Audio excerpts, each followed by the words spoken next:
xafladan oo hanaankeeda dhicitaan si weyn loo soo agaasimay ayaa ahayd madal lagu shaacinayay hanka murashaxa Cabdiraxmaan Faysal Xaaji Yuusuf waxaana ka soo qayb galay xafladani qaar ka mid ah murashaxiinta gobolka Togdheer cuqaal waxgarad haween aqoonyahan iyo marti sharaf tiro badan ugu horeynba waxa hadallo kooban halkaasi ka soo jeediyay qaar ka mid ah beesha murashaxa oo iftiimiyay baahida loo qabo dhalinyaro qaata mas'uuliyadda degmadani Cabdiraxmaan Faysal Xaaji Yuusuf oo sharaxan walaha deegaanka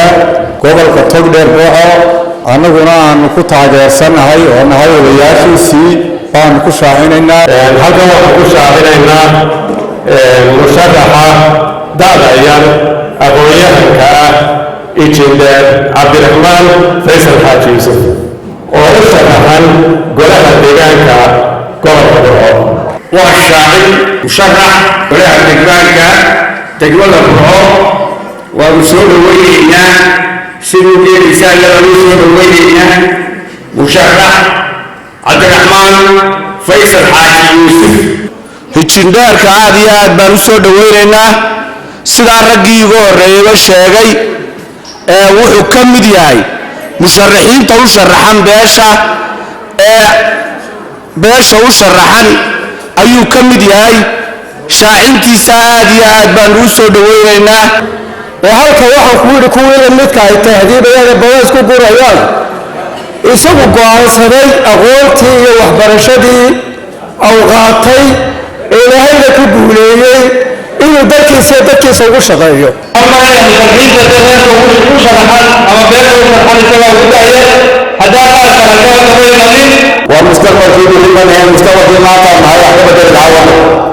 Cabdiraxmaan hanuun qabin inuu xil la garto ama hanuun qabin inuu magaca reerad soo kiciyo ama hanuun qabin inuu magaalada saade xoolo ka tabaalo ayaa ka rajaynaa aan ka filayaa insha Allah waxa ka hor iman doona waxyaabo badan waa ka hor iman doona waxa loo baahan yahay sida ragga horeba sheegay inaad waxa soo dhan aad u diyaar garowdo sidii musharax uu sheegay suldaanba godad badan baa ka hor qodan maanta waxaan rabaa hadii guriga waa saddex xubnood baa laga dhigay saddex xubnood hadii saddex dhalinyaro noqdaan inay maanta isbedel dhaba Soomaaliland oo dhan ay ka fulin karaan siiba musharaxiinta gobolka Togdheer u tartamayaan waxaan halkan ka marag furayaa inuu ka soo jeedo qoys aynu garanayno oo qoladaas sharaxlayna waxaan leenahay waan ugu taageersanahay waan u hambalyeeynaa insha Allah biidilaahi taala fursadiisana wuu heli doonaa wuu uga faa'iideyn doonaa عاقل سعيد إبراهيم حاج ديرية أيها يسقون دنكي سودويي هنك مرشحة شرحينك وقتل كويلة وقبل مغروب ومداديننا وانا نكسودوينا أدام معي وغاشا وغياشا باشا كمانتوس ونسودوينا وحانان لا نهي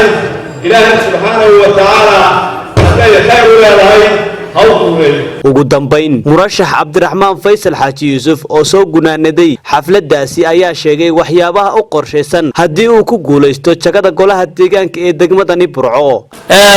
waxa aan isu soo istaagay oo iga go'an inaan bulshadayda u adeego si ammaano leh oo adeeg leh taas ay iga go'an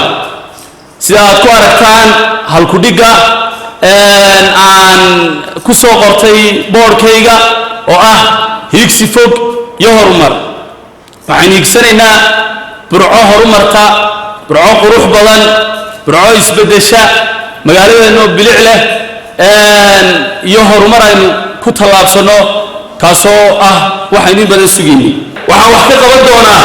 maamul wanaag iyo isla xisaabtanka maamul wanaag good governance